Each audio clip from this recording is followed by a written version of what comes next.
once again and welcome back to जोर का जोड़ PSL सीजन 9 स्पेशल। और वापस आ गए अब हम स्टूडियोज में। कल का मुकाबला जिसके हवाले से थोड़ी बहुत डिस्कशन हुई थी, आज थोड़ी सी और होगी, जहां लाहौर कलंदर्स को इवेंचुअली जीत मिली। वो जो बारिश की रहमत का एक पॉइंट मिला, उसके बाद लाहौर कलंदर्स ने पार्टी स्पॉइल की इस्लामाबाद यूनाइटेड की। एंड कल का दिन लीग के हिसाब से बहुत अच्छा हुआ है, बिकॉज पॉइंट्स टेबल पे उथल पुथल हो गई है। एक तरफ जहां जीत हासिल की कराची किंग्स ने, वहां दूसरी तरफ लाहौर कलंदर्स की जीत के बाद जो है वो ज़रा टेबल पे ऊपर नीचे चीज़ें आ गई हैं। आज इस्लामाबाद यूनाइटेड किस तरह खेलता है, कैसे वो मुकाबला करता है, क्योंकि जब कराची किंग्स और इस्लामाबाद यूनाइटेड एक दूसरे के आमने सामने होंगे, एक अब जीत कर आ रहा है तो दूसरे ने शिकस्त का सामना किया हुआ है। उस मैच के हवाले से बात करेंगे। मैं हूं सवेरा पाशा और मेरे साथ मौजूद है हाफिज़ मोहम्मद इमरान। और जब आप दोपहर में यहाँ पर नहीं थे, प्रोग्राम शुरू करने में मैंने इधर देखा तो मुझे फ़ोन आने शुरू हो गए कि ये दाएं बाएं की पता नहीं क्या कर रहे हैं, इनको पता नहीं लग रहा, शो शुरू हो गया। हाँ। मैंने कहा असल में मुझे आदत है कि हम यहाँ पे देखते हैं, आप नज़र आती हैं, इधर देखते हैं, मुशीबे नज़र आते हैं, लोग कम थे तो परेशान हो गए कि पता नहीं समझ नहीं लग रही। आप दोनों का बहुत बहुत शुक्रिया, वापस आ गए। मुझे भी आपकी बड़ी कमी महसूस हुई है, सवेरा जी आपकी भी बड़ी कमी महसूस हुई है, लेकिन एक अच्छी चीज़ ज़रूर हुई है कि जो आपने इतने पाकिस्तान के नौजवान खिलाड़ियों के साथ, उन सितारों के साथ जिनको आने वाले दिनों में हम देखेंगे इंशाल्लाह पाकिस्तान की नुमाइंदगी करेंगे। और जैसे आपने कहा कि ये वो वक्त भी हम देखेंगे जब लोग नारे लगा रहे होंगे इन लोगों के नाम के, तो बहुत अच्छी चीज़ थी। मैच पर भी गुफ्तगू रहेगी। साथ ही साथ आज में जैसे आपने लाहौर का जिक्र किया कि उन्होंने बहरहाल खुद तो कुछ नहीं किया, लेकिन भंग ज़रूर डाल दिया लोगों के रंग में। बिल्कुल जी, रंग में भंग भरपूर डालते हुए दिख रहा है। और अब डर के रहें सारी टीम जो लाहौर कलंदर्स के साथ खेलेंगी। मगर हाफिज़, आपको मज़ा आया आज? मतलब मैंने तो बहुत इन्जॉय किया इस कैंप में जाकर। मुशी भाई तो रेगुलरली रोज़ाना ही जा रहे हैं, मगर इस कैंप में जाकर मैंने पर्सनली बहुत इन्जॉय किया। उन लड़कों की एंथुजियाज़म को देखा, जिस तरह के वो ब्रिलियंट बच्चे, मतलब आपको मज़ा आ रहा था देख कर कि कितनी एनर्जी है उनमें।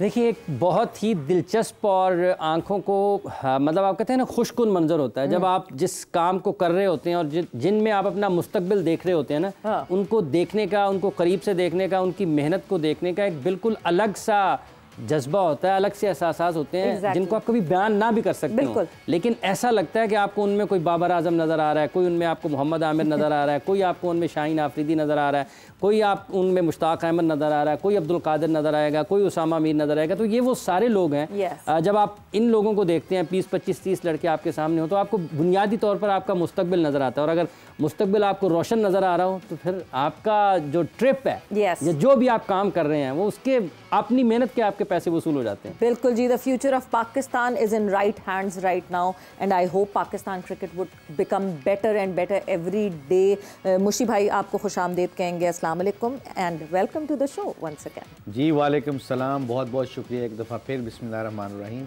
हाफिज़ साहब ने एक बड़ी अच्छी एक पिक्चर का क्लियर किया आज कि हम कोई भी नहीं था आज स्टूडियो में और ये लोनली फील कर रहे थे।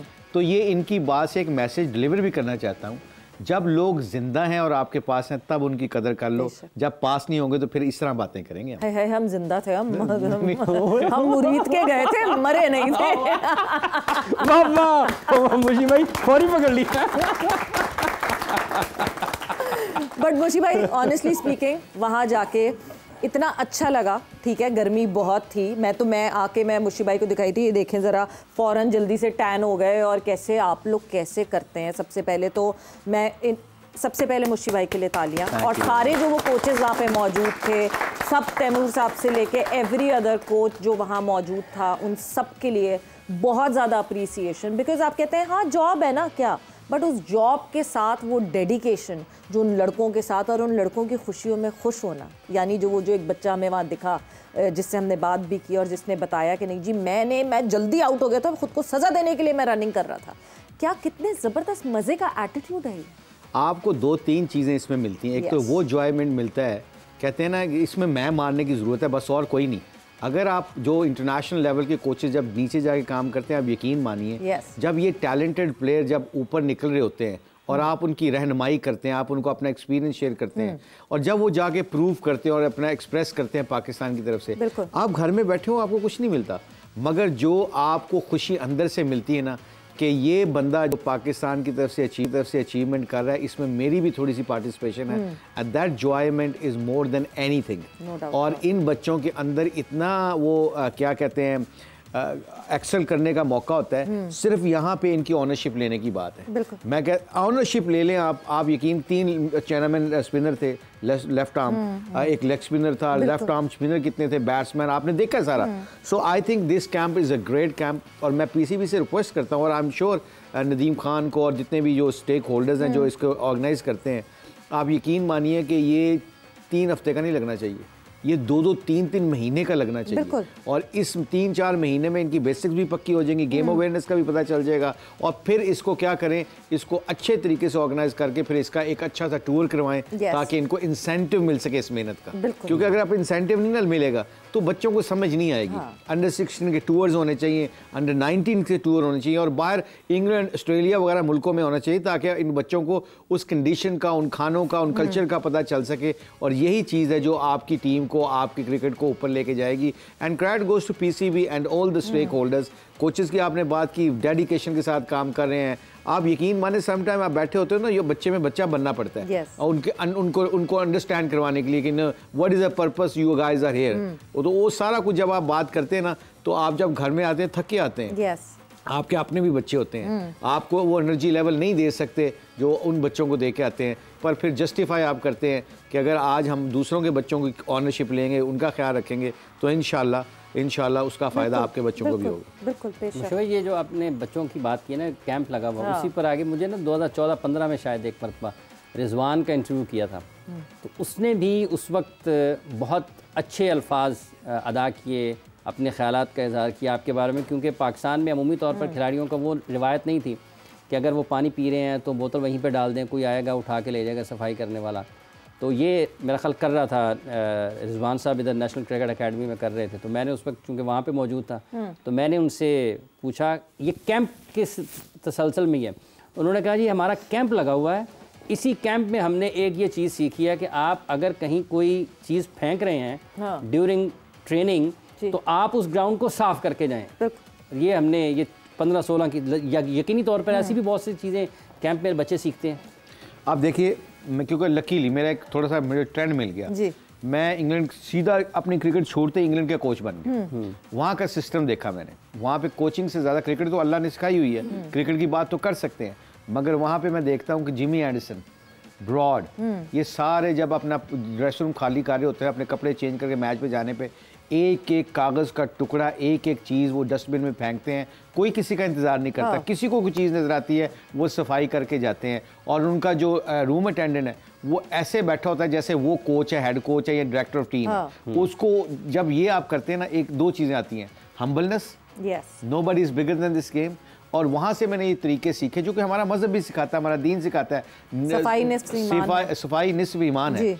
तो न्यूजीलैंड की स्टोरी मैंने सुन ली कि रग्बी की टीम उनकी तब तक ड्रेस रूम छोड़ नहीं सकती जब तक कि वो एक खास का टुकड़ा भी अपने ड्रेस रूम से साफ करके नहीं जाता। आज न्यूजीलैंड की टीम नंबर 1 है। पाकिस्तान टीम को इस पे एक दो औरतों ने एक सर्टिफिकेट दिया था जिस पे लिख के दिया था।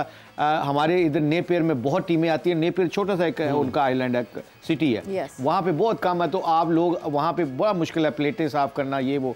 तो सारे हमारे खिलाड़ियों को ये आदत पड़ चुकी थी, इन्होंने जाके प्लेटें भी साफ़ की, उनको दिया। जब वहाँ से 4-5 दिन के बाद गए, वो दोनों माइयाँ थी, बहुत एजेड थी, और वो सारा कुछ सर्व करती थी। दोनों खड़ी होकर कहती हैं, we served lots of nations. Yes. We served lots of nations.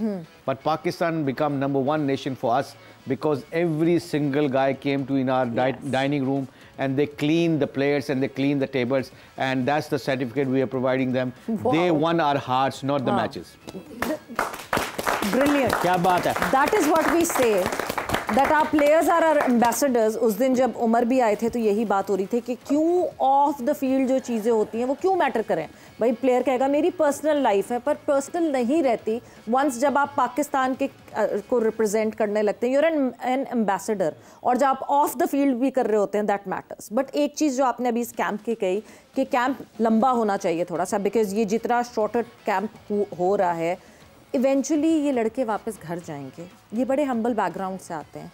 आप इनको जो यहाँ पे न्यूट्रिशनल वैल्यू बता रहे हैं, ऐसे अपनी डाइट को मेंटेन करना बता रहे हैं, ये आगे जाके अपने घर में उस तरह उसको कैरी फॉरवर्ड नहीं कर सकेंगे। इसलिए लंबे कैंप की वो इम्पोर्टेंस है। वो इस लंबे कैंप की इम्पोर्टेंस इसलिए कि भूल ना जाएं। 3 हफ्ते में भूल जाएंगे, मतलब 6 हफ्ते में 8 हफ्ते में नहीं भूलेंगे। फिर इनकी आदत, कहते हैं मसल मेमोरी बन जाती है आपकी। जब नमाज क्या होती है, नमाज पहले आपकी आदत बनती है, फिर इबादत बनती है। पहले दिन इबादत नहीं बनती। हाँ, जिसको अल्लाह तौफीक दे दे, गेम में, जिंदगी में हर चीज को अगर आप इंप्लीमेंट करें ना, तो उस मसल मेमोरी को बनाने के लिए आपको बहुत रेपिटेशन चाहिए होती है। और वो बनती है टाइम के साथ, डिसिप्लिन के साथ। So I think I understand that, क्योंकि जब हेड कोच था मैं एनसीए का, तो हम कैंप लगाते थे। मैं अल्लाह का शुक्र है लगा, उनके पीसीसी पे कह के रिक्वेस्ट करके 8-8, 10-10 हफ्ते का कैंप लगवाता था, जिसमें पता है लड़के every day they doing same thing, they get bored sometime उनके दिल नहीं करता था, मगर वो ऐसी मसल मेमोरी कई लड़कों की पक्की हुई है। अब उनकी रूटीन है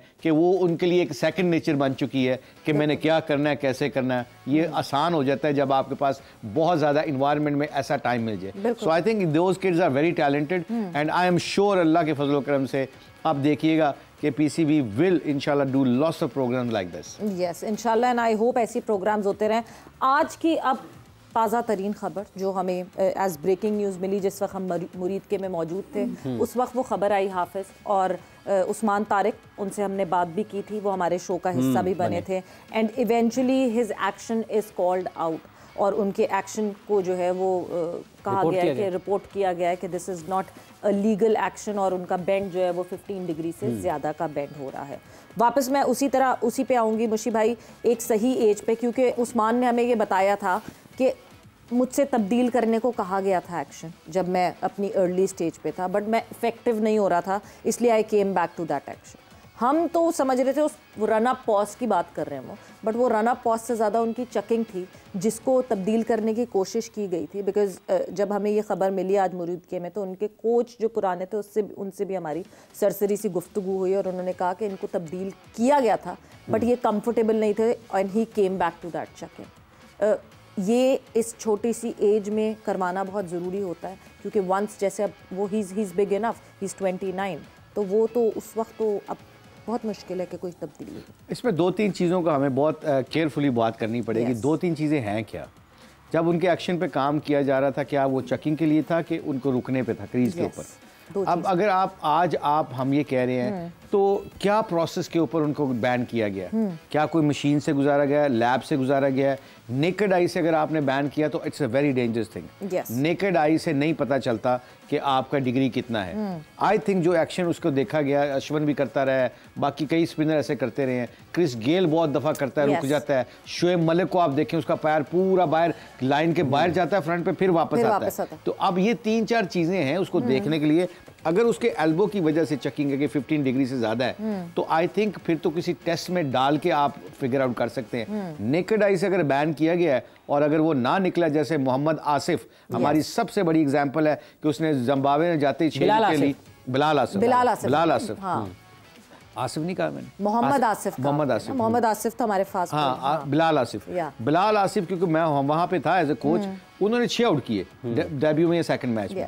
उसके बाद उनको कहा कि जी वनरेबल एक्शन है, इसका कोई डॉजी एक्शन है, और डॉजी एक्शन के होने नाते जब उनको उनका टेस्ट लिया गया, he was clear because he was more like wristy rather than elbow का कम। अब ये चीज जो है, अगर उस्मान तारिक को अगर इस तरह बैन किया गया नेकेड आई से, the people who done it big decision I believe, क्योंकि लैब आपकी एक है वो काम करती है, बाकी आपकी बात इसको देखा जाए, इसको परखा जाए, इसकी फाइंड आउट भी करें हमारे लिए कि क्या ये नेकेड आई से इसको बैन किया गया, अंपायरों ने देख के बैन किया है कि कोई प्रोसेस के थ्रू निकाल के बैन किया गया। ठीक है, ये 2 चीज़ें बड़ी क्लियर हैं। और तीसरी चीज़, जिस कोच ने किया उसको शाबाश देनी चाहिए कि शुरू में अगर उसको पता चल गया था कि इसका कोई चेकिंग का मसला है और उसने एक्नॉलेज करने की कोशिश की है, तो I think he should get praise, because early age में उन्होंने इनको तारिक उस्मान को कहा था कि आप ये चेंज कर लो, आपके लिए बेहतर नहीं है। तो इसका मतलब है कि he done his part, and obviously up to the players होता है कि वो क्या करना चाहते हैं। बिल्कुल जी, हम over the period of time show में जो है हम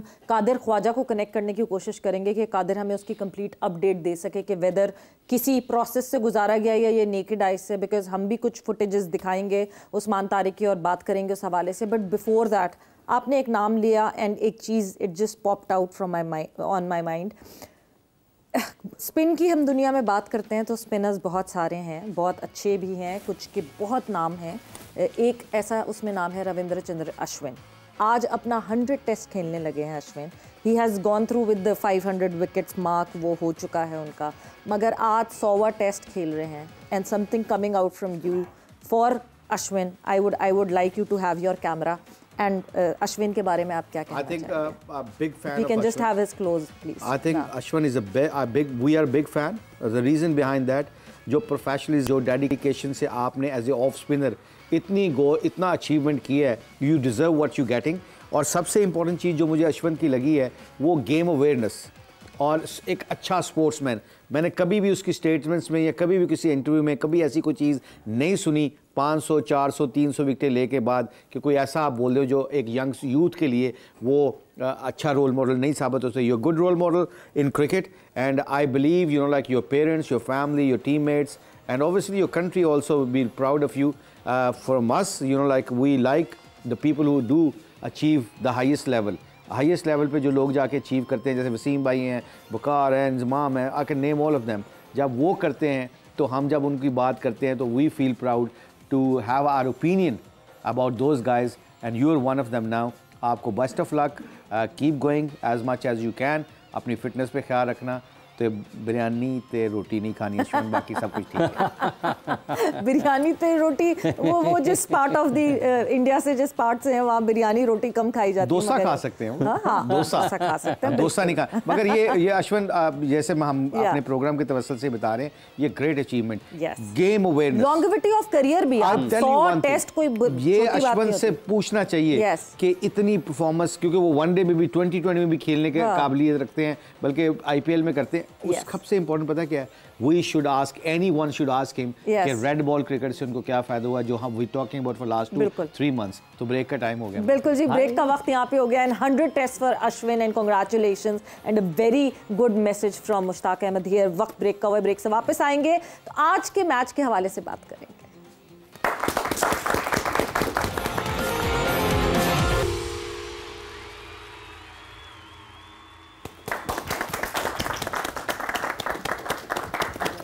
जोर का जोड़ में आपको एक मरतबा फिर हम खुशामदीद कह रहे हैं। पाकिस्तान सुपर लीग के मुकाबले भी जारी हैं और पॉइंट्स टेबल पर, जैसा कि प्रोग्राम के पहले हिस्से में बात हुई कि लाहौर कलंदर्स के पास तो कुछ भी नहीं है, मासिवाय इसके कि उन्होंने अब दीगर टीमों के लिए मसाइल पैदा करने हैं और वो उन्होंने इस्लामाबाद यूनाइटेड को एक झटका दे दिया है। अब इस नाकामी के बाद पॉइंट्स टेबल पर क्या सूरत हाल होगी उस पर बात करते हैं। आप देख रहे होंगे अपनी स्क्रीन पर इस वक्त पाकिस्तान सुपर लीग के नवे एडिशन का पॉइंट्स टेबल कुछ इस तरीके से है कि 8 मैचेस खेले हैं मुल्तान सुल्तान्स ने, 6 मैचेस इन्होंने जीते हैं, 2 में नाकाम रहे हैं और इनका जो पॉइंट्स हैं वो 12 हैं। इसके साथ कोयटा दूसरे नंबर पर है, टीम जो क्वालिफाई कर गई है प्लेऑफ्स के लिए।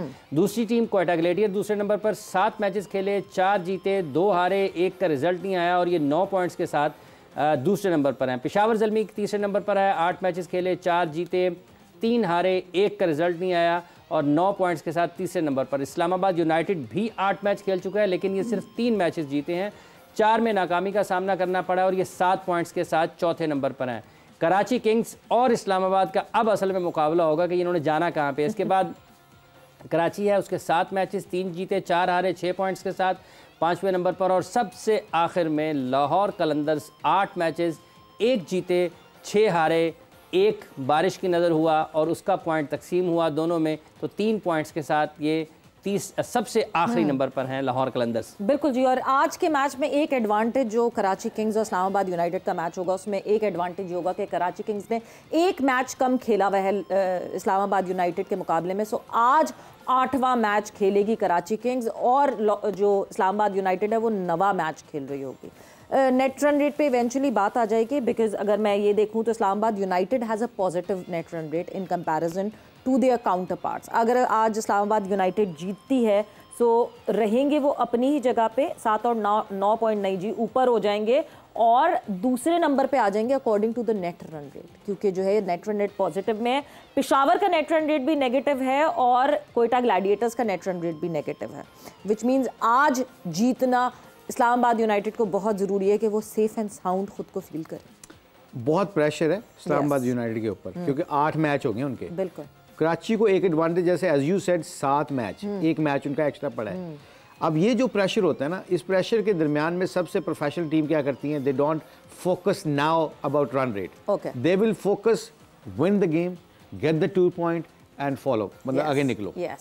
यहाँ पे जो आज इस्लामाबाद जो कल भी क्रिकेट खेली है, बड़े ग्लिम्स, मैंने पहले भी, हम कल परसों भी बात कर रहे थे कि अच्छी क्रिकेट खेलते खेलते ना बहुत ज़्यादा बुरी क्रिकेट खेलने लग जाती है। मतलब बुरी जो खेलते हैं ना वो बहुत बुरी खेलते हैं, जिस तरह कल फिर उनकी विकेटें ठक ठक ठक गिरने लग, तो कोई प्लान नज़र नहीं आया कि कई दफ़ा आपको गेम की सिचुएशन को रीड करके खेलना पड़ता है। जैसे क्यों वो टॉप पे है मुल्तान सुल्तान, वो खेलते हैं सिचुएशन के लिहाज से, उनके बैट्समैनों को पता है, उनके बॉलर्स को पता है।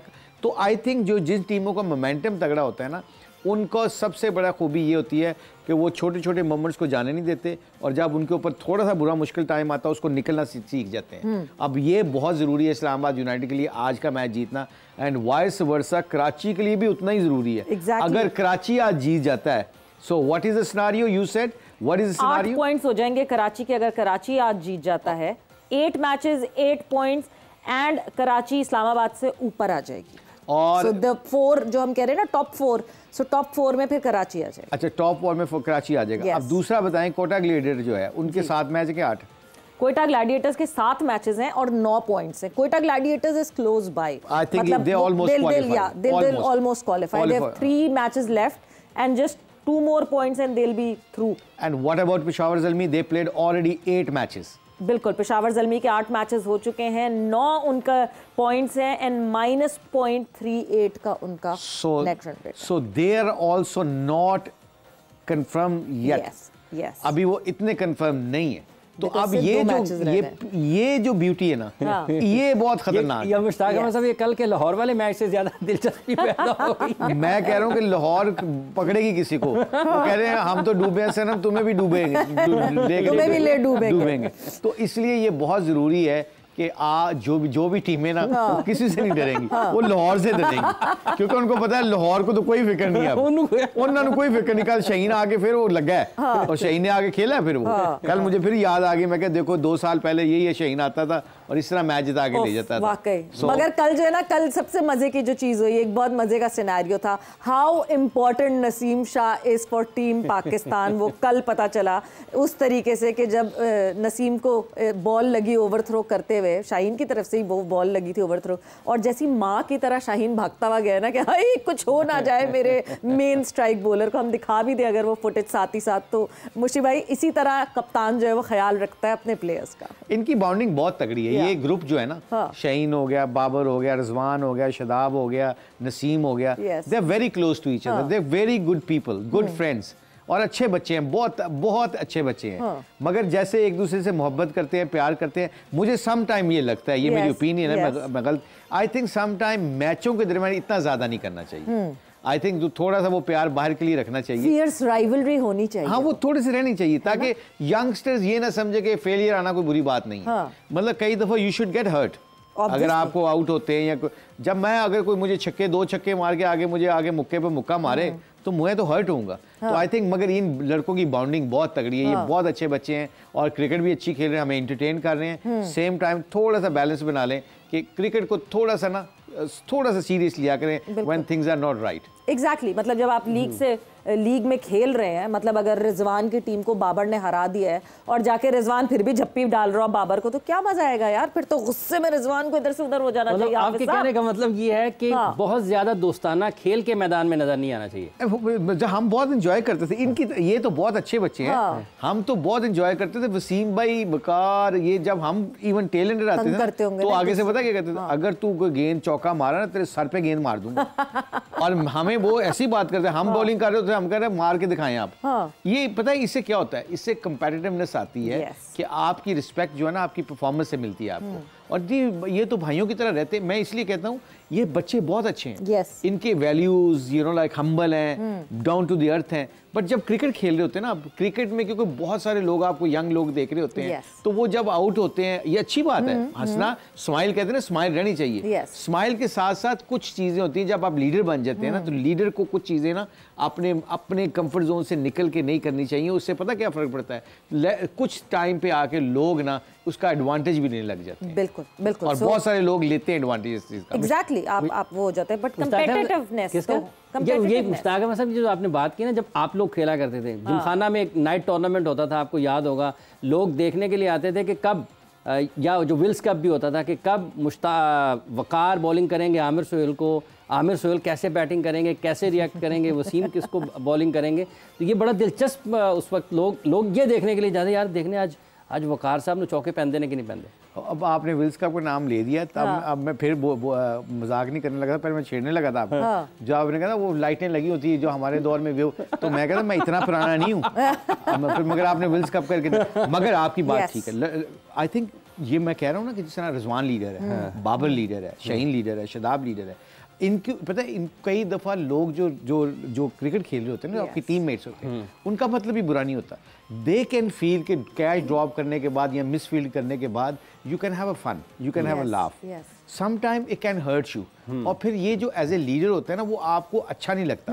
तो ऐसा बैलेंस बना के एज ए लीडर को रखना पड़ता है कि बैलेंस रखे, खुश भी रखे, मुस्कुराहट भी चेहरे पे होनी चाहिए, जिस तरह रिजवान करता भी है, बाबर भी करता है, सारे शदाब भी करता है। वो जाके उनको हडल करके प्रेशर ऑफ करते हैं अपने लड़कों के ऊपर, but between each other When leader to leader बात करते हैं ना, then you have to be a little bit more upright.